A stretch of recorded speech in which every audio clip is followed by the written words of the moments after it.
ವಿದ್ಯಾರ್ಥಿಗಳೇ ಎಲ್ರಿಗೂ ನಮಸ್ಕಾರ. ಇಂದಿನ ತರಗತಿಯಲ್ಲಿ ನಾವು reconciliation of cost and financial statement ಅನ್ನ ಹೇಗೆ ಪ್ರಿಪೇರ್ ಮಾಡೋದು ಅಂತ ನೋಡ್ತಾ ಇದ್ವಿ. ಈಗ ಆಲ್ರೆಡಿ 7 ವಿಡಿಯೋಗಳನ್ನು ನಾವು ನಿಮಗೆ ತೋರಿಸಿದ್ದೇವೆ.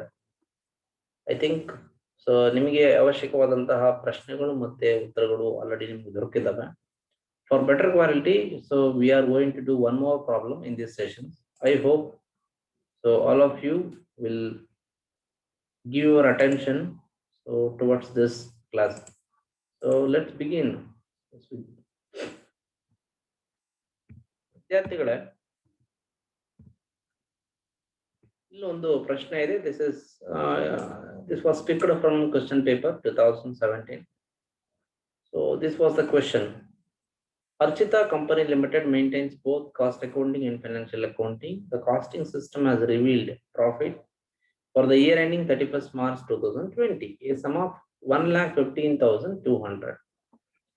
ಗಮನಿಸಬೇಕಾದಂತಹ ಅಂಶ ಏನಪ್ಪಾ ಅಂತ ಹೇಳಿದ್ರೆ, the profit is given according to what ಅಂತ, the costing system as revealed ಅಂತ ಕೊಟ್ಟಿದ್ದಾನೆ. ದಟ್ ಮೀನ್ಸ್ ಕಾಸ್ಟ್ ಬುಕ್ ಅಲ್ಲಿ ನಿಮ್ಮ ಪ್ರಾಫಿಟ್ 1,15,200 ರೂಪಾಯಿ ಇದೆ. However financial accounting results this different from this figure.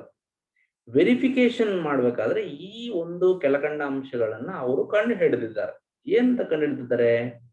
Factory over head cost accounting ನಲ್ಲಿ over absorption ಆಗಿದೆ ಅಂತ ಕೊಟ್ಟಿದ್ದಾರೆ. Over absorption means it is shown highest value, ಅಂದ್ರೆ ಇದನ್ನ ಜಾಸ್ತಿ ತೋರಿಸಿದೀವಿ ಅಂತ ಅರ್ಥ ಅಲ್ಲಿ. So when this particular item is recorded in cost account, ಇದನ್ನ ನಾವು ಫೈನಾನ್ಷಿಯಲ್ ಸ್ಟೇಟ್ಮೆಂಟ್ ಅಲ್ಲಿ ರೆಕಾರ್ಡ್ ಮಾಡಲ್ಲ. ಓಕೆ, ಅವಾಗ ಕಾಸ್ಟ್ ಪ್ರಾಫಿಟ್ ಯಾವ ರೀತಿ ರಿಫ್ಲೆಕ್ಟ್ ಆಗುತ್ತೆ ಅನ್ನೋದನ್ನ ನೀವು ಗಮನಿಸಬೇಕಿದೆ. ಓವರ್ ಅಬ್ಸಾರ್ಪ್ಷನ್ ಆಗಿದೆ. ಓವರ್ ಅಬ್ಸಾರ್ಪ್ಷನ್ ಆಗಿರೋದ್ರಿಂದ ಪ್ರಾಫಿಟ್ ನ ಬ್ಯಾಲೆನ್ಸ್ ಕಡಿಮೆ ತೋರಿಸುತ್ತೆ. S R no? ಪ್ರಾಫಿಟ್ ನ ಕಡಿಮೆ ತೋರಿಸುತ್ತೆ. ಸೊ ಹಾಗಾಗಿ ನೋಡಿ, ಇಲ್ಲಿ ಓವರ್ ಅಬ್ಸಾರ್ಪ್ಷನ್ ಅದನ್ನ ನಾವಿಲ್ಲಿ ಆಡ್ ಮಾಡ್ಕೊಂಡಿದೀವಿ. ಇಲ್ಲಿ ಗಮನಿಸಬೇಕಾಗಿರೋ ಅಂಶ ಇದು.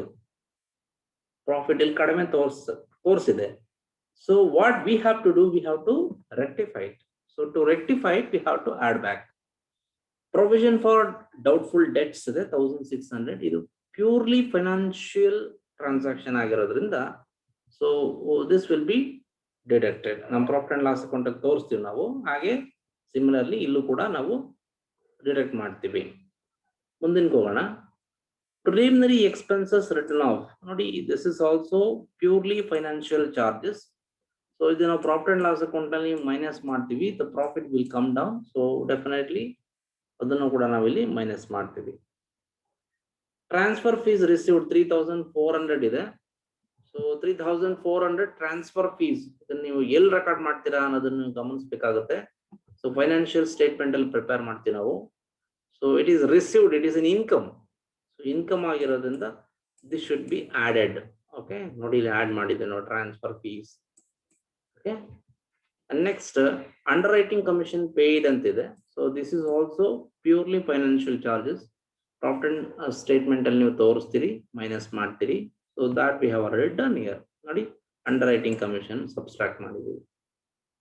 Discount on issue of shares. So this is about the fictitious assets as well as an expenses discount, alwa. So definitely, so because of this our profit will come down. So adannu kuda ನಾವು ಏನು ಮಾಡ್ತಾ ಇದೀವಿ, ಇಲ್ಲಿ minus ಮಾಡ್ತಾ ಇದೀವಿ. Under recovery of depreciation. ನೋಡಿ, under recovery means actual depreciation ಅನ್ನ ನಾವು ಲೆಸ್ ತೋರಿಸಿದೀವಿ, ಡಿಪ್ರಿಸಿಯೇಷನ್ ಲೆಸ್ ತೋರಿಸಿದೀವಿ. ಸೊ ಅದಕ್ಕೋಸ್ಕರ ಪ್ರಾಫಿಟ್ ಜಾಸ್ತಿ ತೋರಿಸ್ತಾ ಇತ್ತು. ಸೊ ನಾವು what we have to do, ಇವಾಗ ನಾವು ಕರೆಕ್ಟ್ ಮಾಡಕ್ಕೆ ಏನ್ ಮಾಡಬೇಕು, ಅದನ್ನ ನಾವು ಮೈನಸ್ ಮಾಡಬೇಕು. ವೆರಿ ಸಿಂಪಲ್ ಅಲ್ವಾ? I hope you are getting. Notional interest recorded in cost accounting. ನೋಡಿ, ನೋಷನಲ್ ಒಂದು ಇಂಟ್ರೆಸ್ಟ್ ಇದೆ, ಅದನ್ನ ರೆಕಾರ್ಡ್ ಮಾಡಿರೋದ್ರಿಂದ ನಮ್ಮ ಪ್ರಾಫಿಟ್ ಬ್ಯಾಲೆನ್ಸ್ ಏನಾಗ್ತಿದೆ, ಇಲ್ಲಿ ಪ್ರಾಫಿಟ್ ಜಾಸ್ತಿ ತೋರಿಸ್ತಾ ಇದೆ ಅಲ್ವಾ? ಸೊ ಕಾಸ್ಟ್ ಅಕೌಂಟ್ ಅಲ್ಲಿ ಜಾಸ್ತಿ ತೋರಿಸ್ತಾ ಇದೆ. So now what we have to do here, so that must be added, notional interest. Okay na?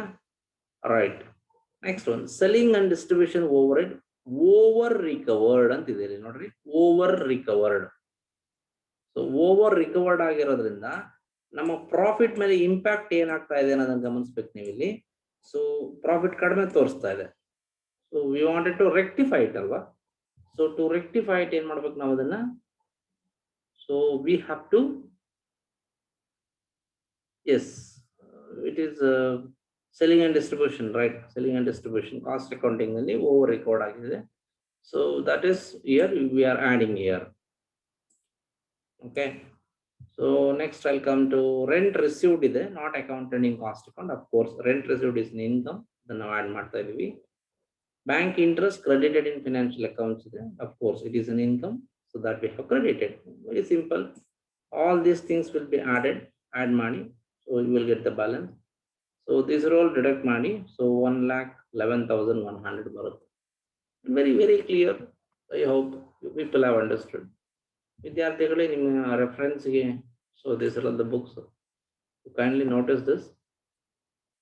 So thank you one and all. Thank you.